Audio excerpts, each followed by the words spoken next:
Right. So, I thought today we could either carry on doing a little bit more about the Cuban missile crisis that we were talking about the other day, or if you wanted to, we could do a little bit about what a chiropractor does, because we've been taking you to see the chiropractor. Or if you've got something else particularly on your mind, maybe you wanted to do something creative, we could do that. So we could carry on with the Cuban Missile Crisis, we could talk about what a chiropractor does, or something else. Which would you choose? What would you like to do? The Cuban Missile Crisis. Okay, very good. Right, so I'll just chuck that out of the way. And it was on page 57 in this magazine. Let's just check. Can you point to where it says, scan down and point to where it says the Cuban Missile Crisis? Excellent, yes, there. Well done. Page 57. Pages are at the bottom.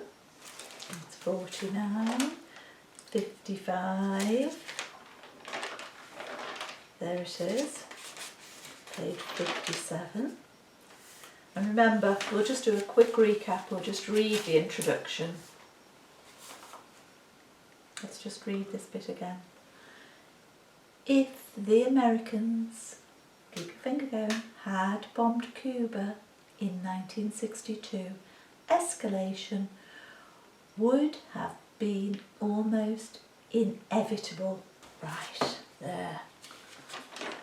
So we've got some pictures and things we can look at. So last time we looked at all this information which was giving us the context about the crisis. So today, let's have a little look in some more detail at some of the elements. So I thought it might be interesting to have a look at the key players. When we talk about the key players, the key people that were involved in this, and there was 3 key players. So there was one representing Cuba, and he was Fidel. Can you remember his surname? Fidel. C-A-S-T-R.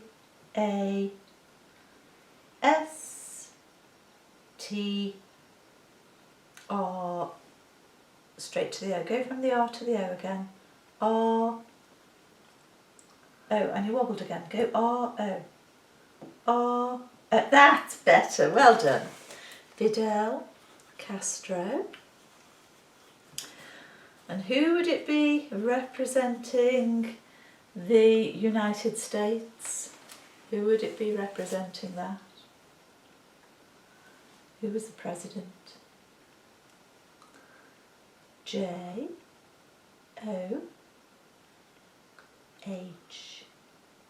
John.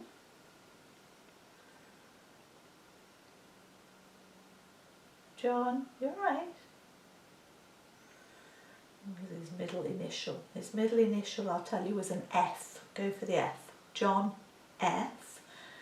So let's write that one down. John F. Kennedy. K-E-N-N-E-D.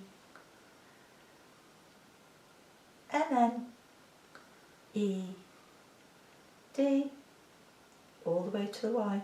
Y. John F. Kennedy. And what about the Soviet Union? Soviet Union. So that'll be number 3. So we've got 1, 2, 3. Soviet Union. Who would be representing them? Can you remember his name? N-I. You've got good memory. K-I-T. Nikita. C-R, that's right. It was K-R, sorry, not C-R. Nikita, and you touched the K. Nikita, I said C. Nikita, K-R, crush. U-C-H, so do the R-U, oh it's S-H, see I can't spell, S-H, crush, and then it's Chev, C-H-E-V, C-H-E, and all the way down to the V. V, there. Nikita, KRUSHCHEV. Alright, so a little bit of background about these people and about the situation. So Fidel Castro, he was actually originally a guerrilla leader.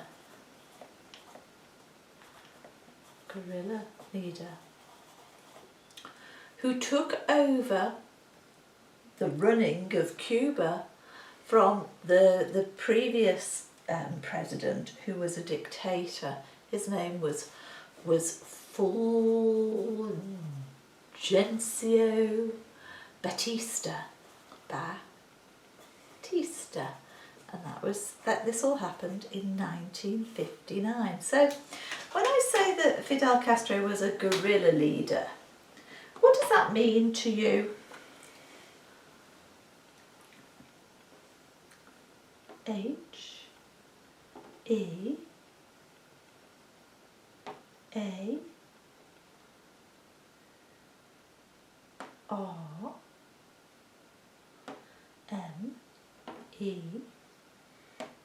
he armed, P-E-O-P-L-E,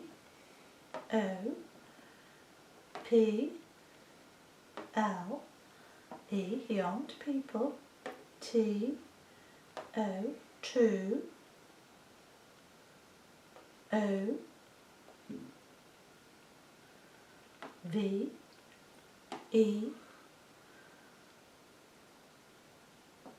to over, T-H is really good, R-O-W,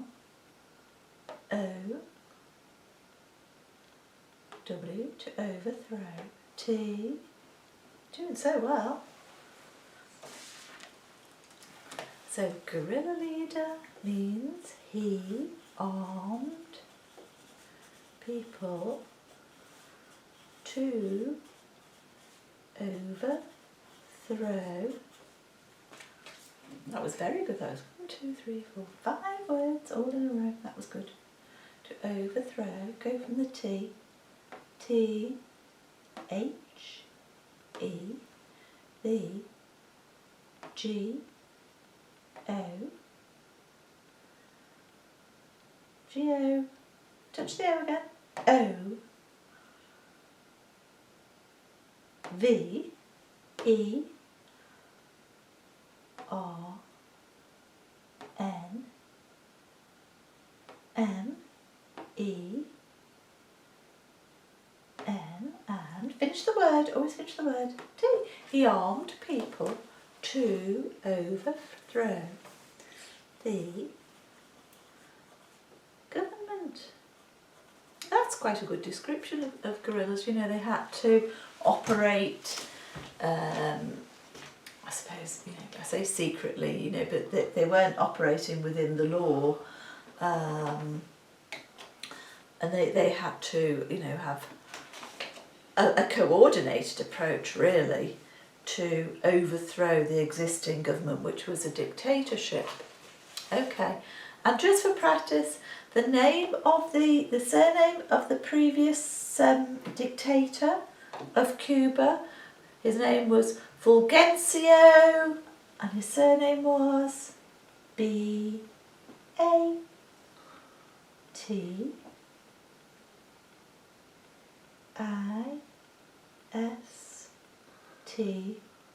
Well done, Batista. He aimed to, so Fidel Castro armed people to overthrow the government which was run by a dictator, Fulgencio Batista, and it was in 1959. Okay, so Castro's sort of ideologies, he was a Marxist, leninist, or leninist, Marxist, leninist, and he would be, you could describe him as a Cuban nationalist. Oh. Marxist, Leninist, Cuban nationalist. So what sort of comes to mind when I say that to you? How do you think he would want to see the country run if he had those sort of ideologies? Have you any idea?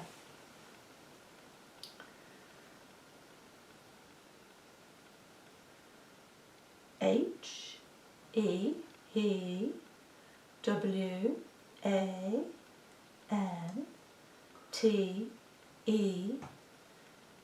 He wanted C-O-M-M-U-N-I,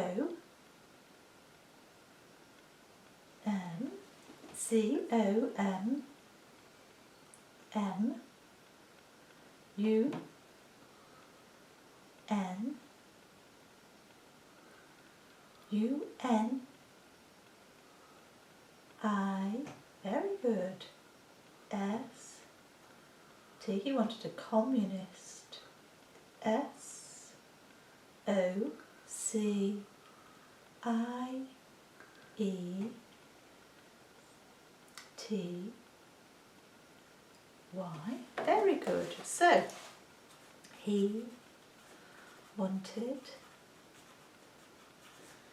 a communist society. Yes, you're right.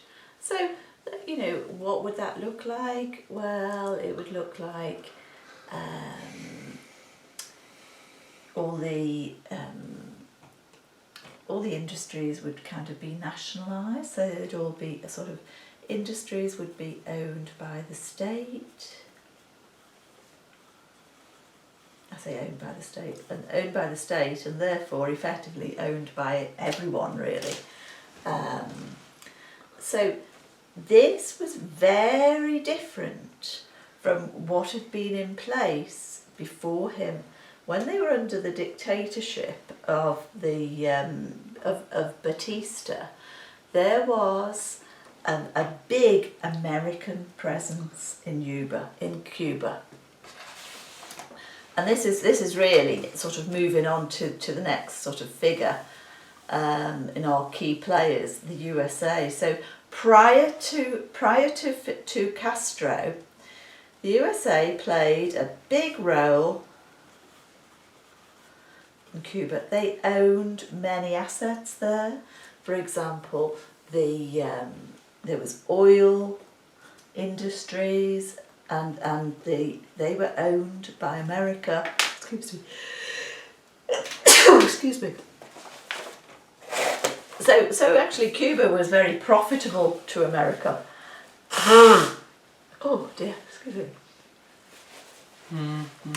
And actually, America really almost treated Cuba like a type of a colony, like an American colony, you know. So when you think of a country treating another as a colony, what would come to mind? I know I've blown my nose, it's fine. What do you think about one country treating another like a colony? What's the relationship like? Yeah. What are your thoughts on that? T-H-E-Y,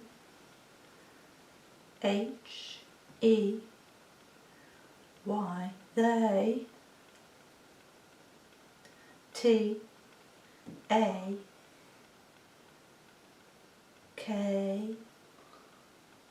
they take. R-E-S, I think it was, yeah. O-U-R-T-H,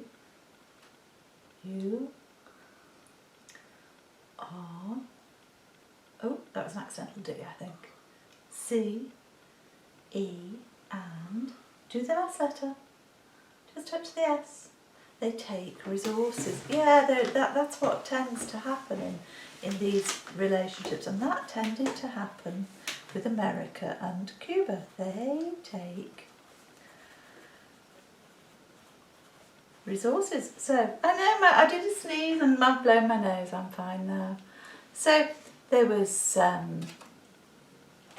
American gangsters operating in Havana, which was the capital of Cuba, and they were they ran casinos. They were making profits from this.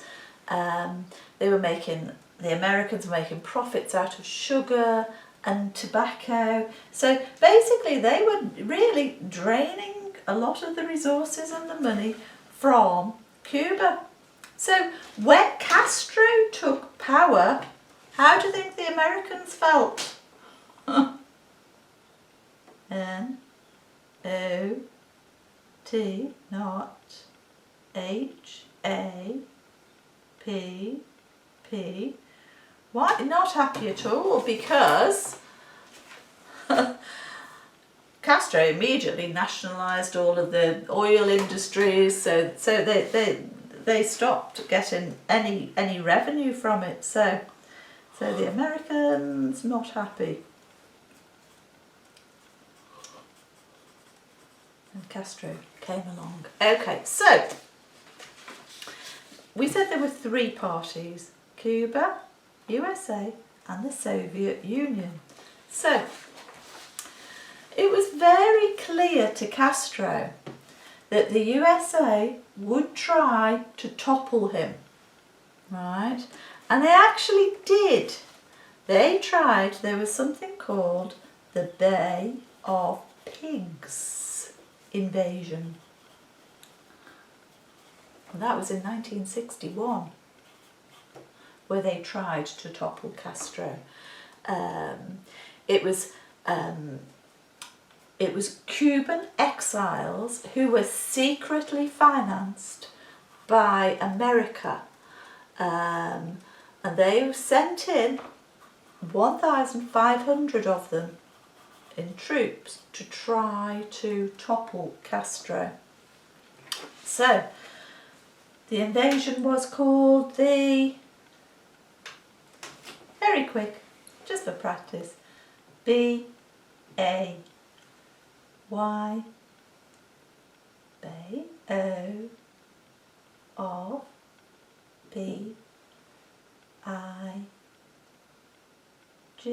now touch it flat, pigs, yes, very good.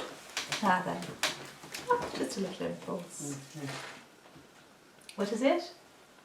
Yeah, you can stay here for another 5 minutes. You can do it. 5 minutes. Right, so there we go. If you feel threatened by someone and you feel it might be difficult to defend yourself, what would you do? There you go. If you felt threatened by someone and it was difficult to defend yourself, what would you do? A-S-K, ask, F-O, ask for, H-E-L,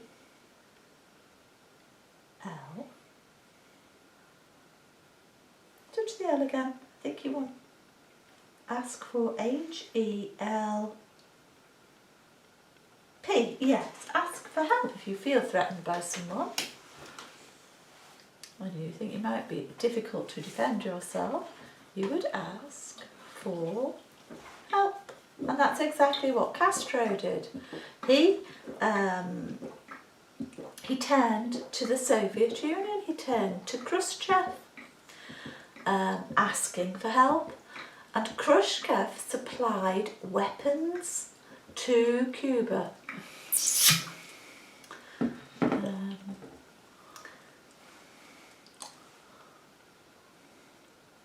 And then, secretly, supplied hundreds of nuclear weapons.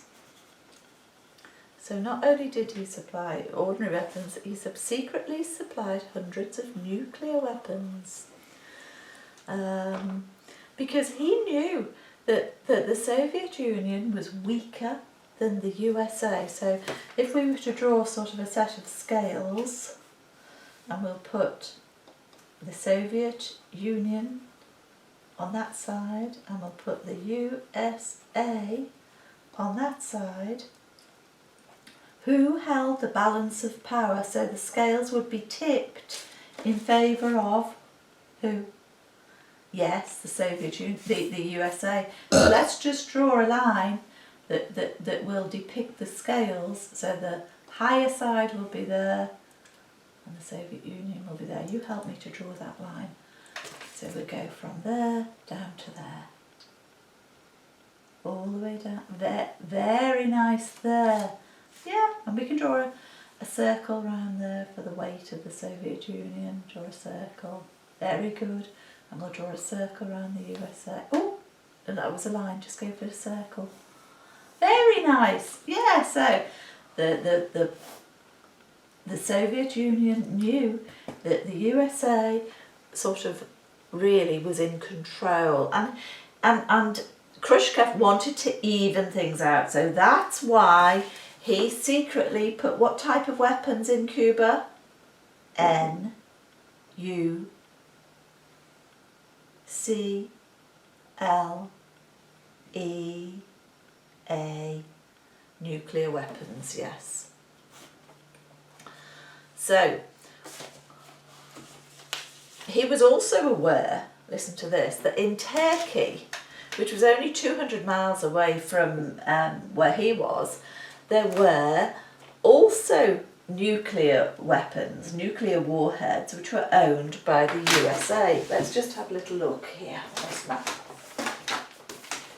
Here we are. So, here's Russia, the old Soviet Union, and look, there's Turkey. So, when President Khrushchev went for his holidays by the Black Sea, see it borders there, just over the other side of the Black Sea is Turkey. Touch Turkey. Touch it. Touch it. Show me. Show me on the map. Just practice. There's Russia. And Turkey just a bit further down there. There, look. Touch it. I'll help you. There's Turkey. Yeah? Now then, where's Cuba? Can you find Cuba? It's quite small print on here, so might be a bit tricky, but we'll have a go. Look, there's America. And a tiny little island there. See? Cuba. Right, so see, Cuba is close to America, just as Turkey is kind of close to Russia. So he thought, well, I'm going to do to you what you've done to me. You put your warheads there, I'm going to put mine here. Yeah? Where are we, by the way? Where's the United Kingdom? See there? There. Okay, maybe we need a little bit of a bigger map for that, but that was very good. So,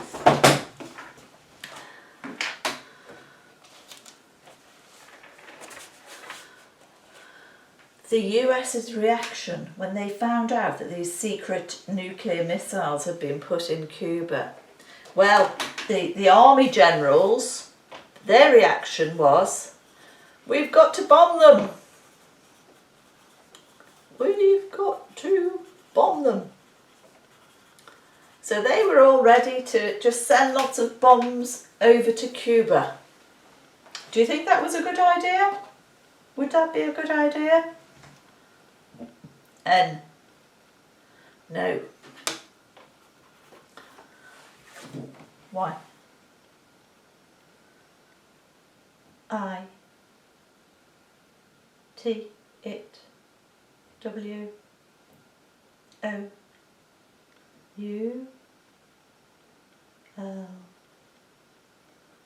It would E-S.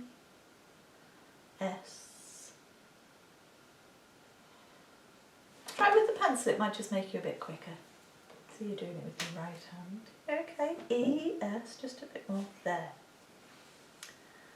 C, A, L, A, T, all the way up to the A. It would escalate. T, very nice. H, I, N, G, and it would escalate things. Well, we can see that. It would escalate things. I think sometimes the army chiefs are a bit sort of power mad and they think fighting is the only way to deal with things. But what was good was this other character who we identified from the US, John F. Kennedy. He was good. He presided over many meetings and discussed all of the options. So he understood that if things went wrong here, yes, it would escalate things and it could result in World War III. So he was quite a calming figure, really. And as we know from the previous lesson, what actually happened was that eventually they had letters between the two leaders, and KRUSHCHEV and Kennedy eventually reached a diplomatic compromise. So the Soviets agreed to remove the missiles from Cuba, and Kennedy secretly agreed to remove American nuclear missiles from Turkey. The crisis was diffused and the world was brought back from the brink of nuclear war. Okay, so it was a diplomatic compromise. Let's just have a little think about, and take a break from the lesson and think about that word compromise. Compromise. Have you ever been in a situation where you felt that you had to make a compromise? Or have you got any thoughts on, that word? What do you think that springs to mind? Compromise.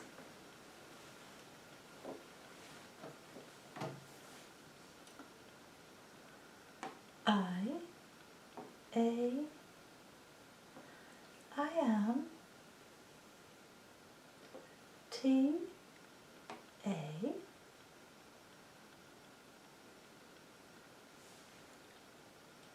K I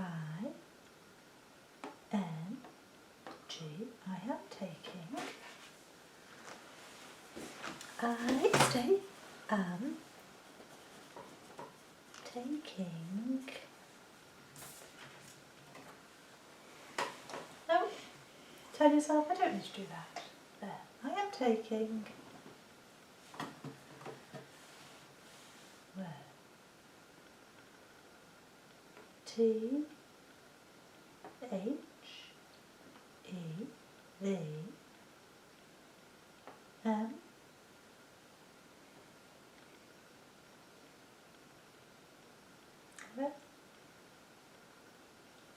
where after the M?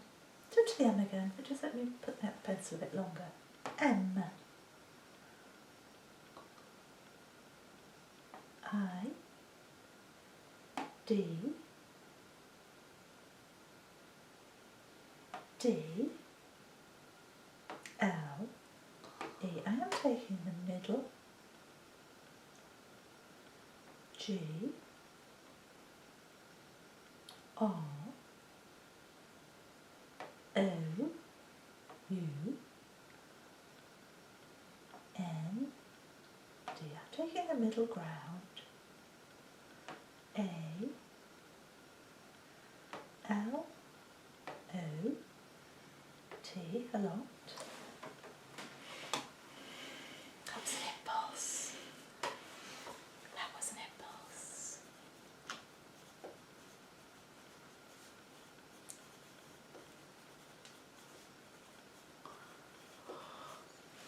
I am taking the middle middle ground, a lot.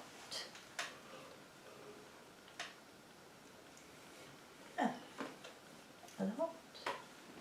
Go from the T. A lot. O. R. T. H. E. A lot of the. T.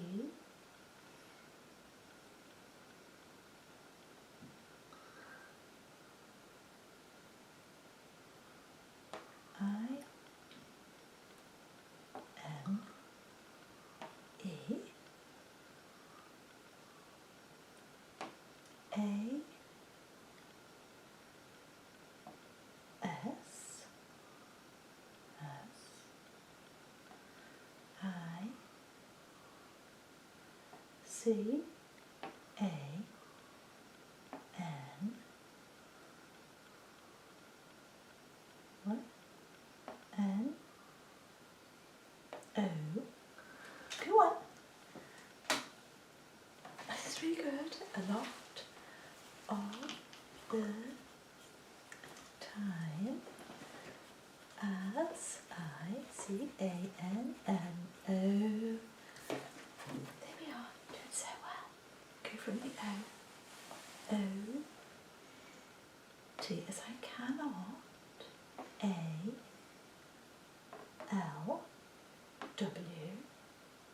A. Y. S. E. X. P. R. E.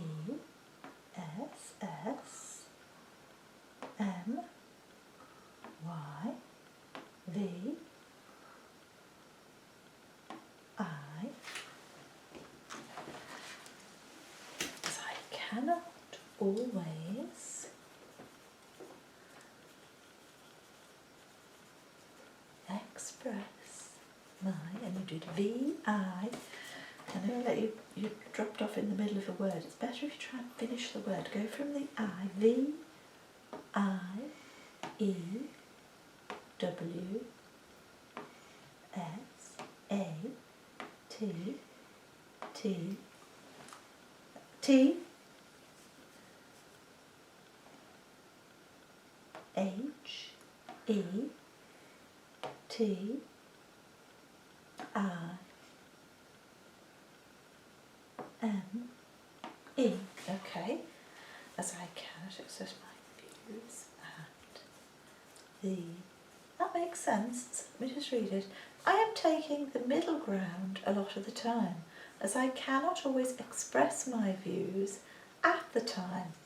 Yeah, I suppose if you haven't got access to your letterboard, to someone that can facilitate the letterboard with you, then at that instant, I suppose you do have to compromise and just go along with things.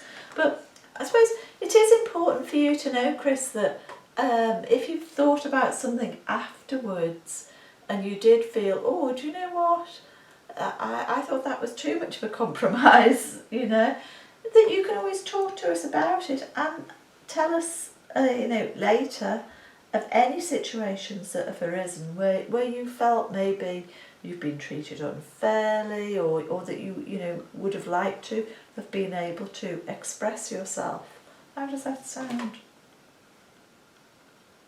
Oh, use that. That's good. Yeah. A. F. T. E. After. W. A. R. T. Afterwards. I. Afterwards. I. Keep it going. Oh, is that A or B? Sorry. B. E. L. I. E. V. I believe. T. H. A. T, that, O, T, H, E, R, that afterwards. This is really good, thanks for telling me. I believe that other, so go from the R, other, S, others, what, T, H, I, N, okay, think, A, B, O, U, T, think about, M, that others think about, M, me, A, N, D, and T, R, Y, try, T, okay, I believe that others think about me and, sorry I wasn't sure, where did we go? Go from the T, and T, T, R, Y, try, T, H, E, I, R, and try the B, E, S, T, and try their best, T, O, 2, R, E, S, P, E, C, T, M, Y, try their best to respect my,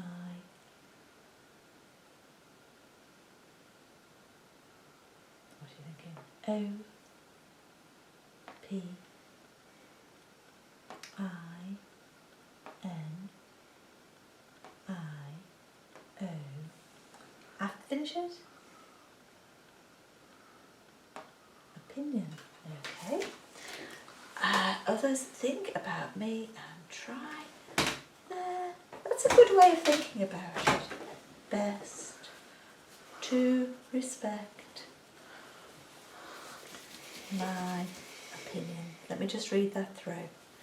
I'm taking the middle ground a lot of the time as I cannot always express my views at the time. Afterwards, I believe that others think about me and try their best to respect my opinion. That's a good way of thinking about it. Good way of understanding others and thinking, well, I'm not going to feel bad about it because I know that they were trying their best. That's a great thing to think, Chris. And if at any time, certainly if at any time I've done something, or you know any of your helpers have done something that you wanted to talk about afterwards, we would not be offended at all if you had something to say. You know what, you should have really thought about me a bit more here. Okay, do you get that? Right. Okay, let's finish it there and we'll go and start getting your lunch ready. Very nicely done. There.